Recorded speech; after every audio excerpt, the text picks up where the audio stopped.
I'm in the process of solving a medical mystery, a mystery that affects my own body with an illness that has sort of taken over like a large percentage of my time, my mental effort, and the surface area of my skin. And the story I'm going to tell you goes back about a year when I was leading a workshop. And the reason why you might be interested in this story is because it illustrates some crazy things about the inefficiencies and the problems in our medical system.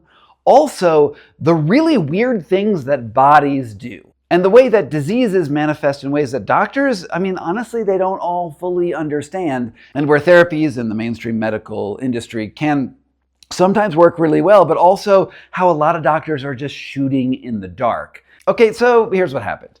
About a year ago, I was leading this workshop of saunas and ice in northern Wisconsin when I used to do those sorts of workshops. I don't actually lead that stuff anymore. And one of the highlight experiences was when we axe through the ice and everyone goes and jumps in and takes an ice bath. And, I had to prepare the ice hole a little bit earlier. So I went out with my friend Jesse and we were axing through the ice, but the ice was a little rotten. It was a little thin. And while chopping through it, I fell through the ice into the water. And my leg, this is the ice, and my leg goes through like this. And I sort of arc forward and scrape the front of my leg in a pretty horrible way. Like there's like a gash like that's that long on my leg.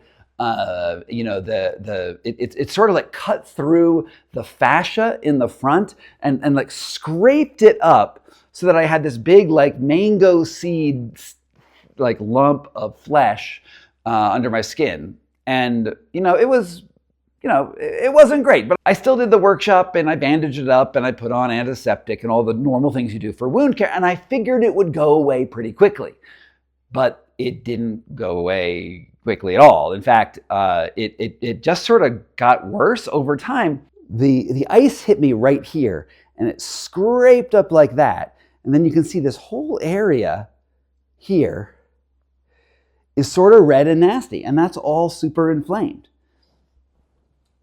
Honestly, it doesn't look too bad right now, but that's, remember, a year after the actual event. Because of the scraping injury, the lymphatic system, which is underneath it, seemed to got like lumped up in that ball under my skin, that mango seed sized ball, and the foot wouldn't drain correctly. I would get this thing called edema, which is when fluid fills up and your system can't drain it. And it sucked. Whenever I go on an airplane, like my leg would like swell up, sort of ugly, and there was this little rash under it, and my strategy was basically just to wait and, eventually it would heal. But sometimes that edema would leak little lymph particles through the skin. And that wasn't cool. It itched a lot. And it wasn't cool. And still my strategy was to more or less hope that it heals, because there's not much you can do for edema. Fast forward about 6 or 7 months later, we're in August, and my other leg gets this tiny little lesion, looks like a mosquito bite, and it's like super itchy. It's like a little itchy mosquito bite. And I figure it will go away, and it doesn't. It just gets a little bit bigger and a little bit itchier for a long time. I put hydrocortisone on it to stop the itching. I think hydrocortisone is like sort of like the mildest type of steroid. And again, I'm just hoping it goes away. And then I travel out of the country for a little bit. I go to the Republic of Georgia on vacation. And when I'm in Georgia, that one lesion on my leg replicates, and I get 2 or 3 of them on other parts of my body. And I'm like, this is super weird. So I finally go to a doctor. I think this is in like October. And I tell the doctor, hey, look, I've got these lesions. Can we, what can you do to save my leg from this rash taking over my whole body? Breaking in for a second here. So I don't actually carry normal health insurance. My experience with health insurance has been basically terrible. My deductible was $14,000 before the insurance would pay anything, and I was still paying $700 a month. It was insane. So recently, I switched away from like traditional health insurance to this company called Crowd Health, which is something like a health share ministry where there's a group of about 16,000 people who are generally healthy, who share health expenses. So here's how it works. I pay about $150 to $340 with my wife per month to cover the amortized expenses of that whole group of 16,000 people. So let's say of that 16,000 people, they get $50,000 worth of medical bills. That $50,000 is then divided by the total pool, and it's guaranteed not to be more expensive than $350, because I guess they finance the rest if the bills are too expensive. Crowd health is pretty good for me. It's less expensive, and my medical expenses, when I go to the doctor, they're always straight out of pocket. When I went to the dermatologist the other day, it was $150 out of pocket, which is much less than $700 a month. And your out-of-pocket expenses are capped at $500. So anything over $500 goes into that larger pool of 16,000 people, and that's where the amortization takes effect. Okay, and I'd like to suggest to you that if you are having health insurance problems, that Crowd Health could be a good solution. So if this sounds like something that is interesting to you, you can find out more at crowdhealth.com. Links down in the description, and you can use my affiliate code Carney for a discount on your first few months. That is, of course, an affiliate deal. I get $250 for signing you up. That's the way they're bringing people into the system. In fact, anyone who signs up for Crowd Health gets the same exact affiliate deal. All the details of that program are publicly listed. But the only reason why I'm doing it is because this is actually the system that I have chosen to use for healthcare instead of sort of mainstream insurance. No pressure if this isn't your thing. Back to the medical mystery and how I hope to solve it. And my doctor looks at it and she says, that is probably a bacterial infection and you should take an antibiotic. And I don't like antibiotics, so I feel like people take too many antibiotics and they can mess up your guts. And I'm just skeptical about the necessity of antibiotics, but I took it and nothing happened. Literally this antibiotic didn't do anything. My lesions still spread around my body. And then I was like, okay, well, some of these things are ring shaped, and maybe I have ringworm, maybe I have a fungus. So I cover it in a medication called Lamisil. And Lamisil is an antifungal. It's for athlete's foot. And sometimes these lesions start to go away, and I'm like, oh, maybe it's working. So I went back to my doctor and I said, hey, look, maybe this antifungal is working. I can't truly tell because it's not like they disappear. They just got a little less. And my doctor said, oh, okay, maybe if it's a fungus, you hit it with a stronger antifungal. And they prescribed me something called ketoconazole 2%. And ketoconazole is a better Lamisil. So I was excited to go to my pharmacy. The pharmacy was going to have the thing that cured my, rash. And I went to pick up the cream, and they told me it was going to be $1,000 because I work without insurance. I don't have insurance.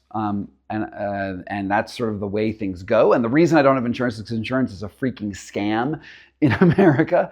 But without insurance, this was ridiculously expensive. And I said, I can't do that. I can't pay $1,000. But I looked on Amazon, and you can find it for $4 on Amazon. So I couldn't figure out what was going on. And then they told me that it was because it was a foam and not a cream, because the cream is, I guess, off patent and the foam is on patent. Okay, we have a big problem in the American health system right now, where that is the reality that people face. But eventually I got my doctor to go switch it over to the cream.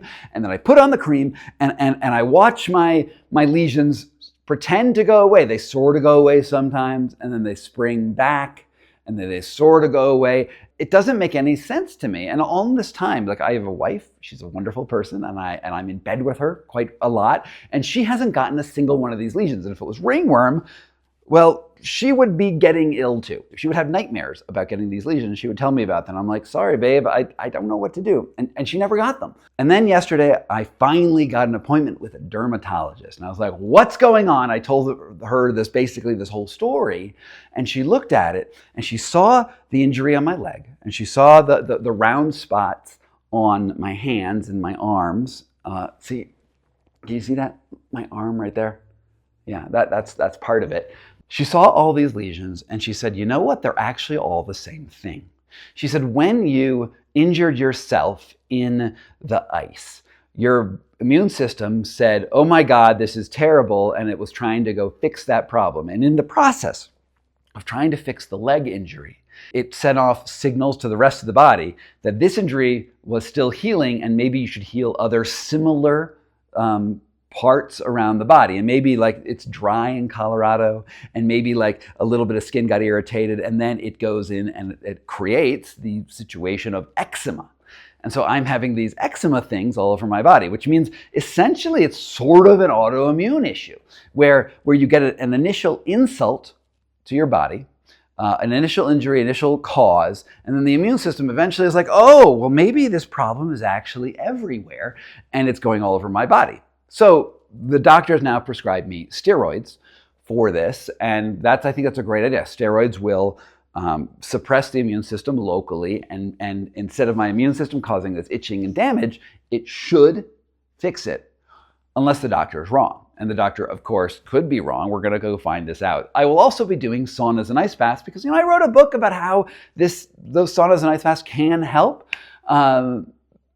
Although I am a regular practitioner of these cold exposures and saunas and whatnot already. So I don't see why it hasn't already cured it. So we're in a medical mystery, and this is me trying to fix this. And I think why this whole story is interesting is because we like to think that there are simple solutions to problems. Like you will go to a doctor, you go to your wellness shaman or whatever, and they will see a symptom on a human's body and they will just know what the answer is. The truth is that for a lot of these chronic, non-acute illnesses, is that it is an iterative process to find solutions. Whether or not you're going to a doctor or a shaman or a wellness enema delivering guru person, like we want the answers to be simple. But for the most part, the answers aren't simple. The causes are not obvious. It's not like an antibiotic. When the doctor first prescribed me an antibiotic, that would have been the simplest thing. Like as if it was a bacteria, we know the antibiotics generally work for bacterial infections,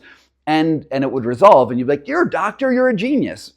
But in a lot of cases, the body just does weird stuff. The immune system gets out of whack. You have these homeostasis issues, and to find a solution is a lengthy process. And when you don't get relief when you first go to a doctor for very quickly, it's very, very easy to become disillusioned with the medical system and hate doctors. Or maybe the doctors have like literally no options because, doctors, for these sorts of things, there's only like 3 options, right? You have steroids, you have antibiotics, and you have antifungals. The other solutions are, slower, more time-consuming, and not all of us want to wait. So we go to the wellness world and we look for other solutions, and oftentimes those solutions are also wrong, but we feel because there's lots of those people out there that perhaps if we just keep iterating and we keep trying, something will work. And sometimes the body will just heal itself anyway, vis-a-vis the placebo effect. When that happens, when the natural course of this eczema goes away, I might credit the last treatment I took as to the thing solving the problem, even if the actual mechanism of healing was something completely out of my awareness. Anyway, so that's the weird story of my body and the weird things that have happened to it. And I just want to thank you so much for coming to the channel and listening to my weird medical mystery. From Pokey Bear LLC in Denver, Colorado. This was Scott Carney's Medical Mysteries on either my back or my front channel, wherever I end up posting this.